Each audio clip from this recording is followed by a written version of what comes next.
बहुत पुरानी बात है, एक गुरु और एक शिष्य थे। वे दोनों बनारस में रहते थे। एक दिन किसी कार्य उज्जैन जा रहे थे। उज्जैन जाते जाते उन्हें रास्ते में ही रात हो गई। चारों ओर घना जंगल था और अंधेरी रात थी। इस तरह रात्रि में जंगल में रुकना सुरक्षित नहीं था। रात होने पर भी दोनों चलते रहे, तभी उन्हें एक गांव दिखा है। गुरु और शिष्य दोनों ही गांव में चले गए। गांव में उन्हें एक झोपड़ी दिखलाई दी। गुरु ने शिष्य से कहा कि आज हम इसी झोपड़ी में रुकेंगे। गुरु और शिष्य दोनों झोपड़ी में गए और झोपड़ी का दरवाजा खटखटाया। झोपड़ी से एक गरीब आदमी बाहर आया और गुरुजी उस व्यक्ति से बोले, हम दोनों बहुत दूर से आ रहे हैं और रात्रि अधिक हो गई है। जंगल में रहना खतरे से खाली नहीं है, इसीलिए हम रात्रि में यहाँ रुकना चाहते हैं। वह व्यक्तिगत गरीब अवश्य था, किंतु दिल से बहुत नेक इंसान था।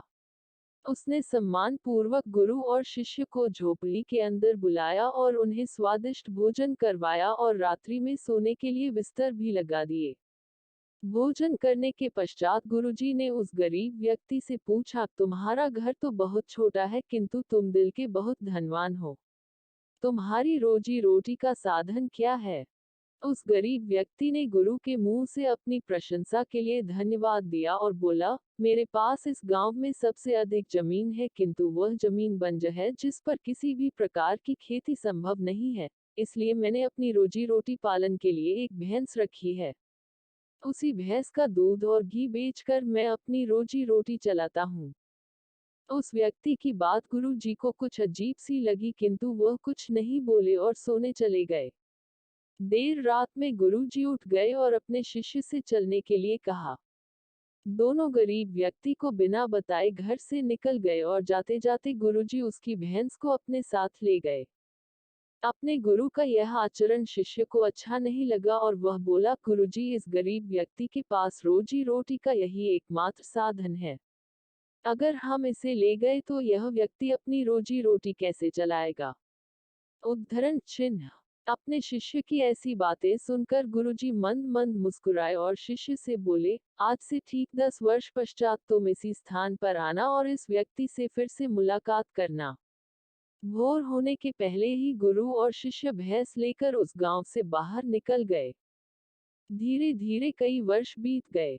10 वर्ष बीतने के पश्चात चेले को गुरु जी की बात याद आई कि उसे फिर से गरीब व्यक्ति के घर जाना है। शिष्य फिर से उसी गांव गया।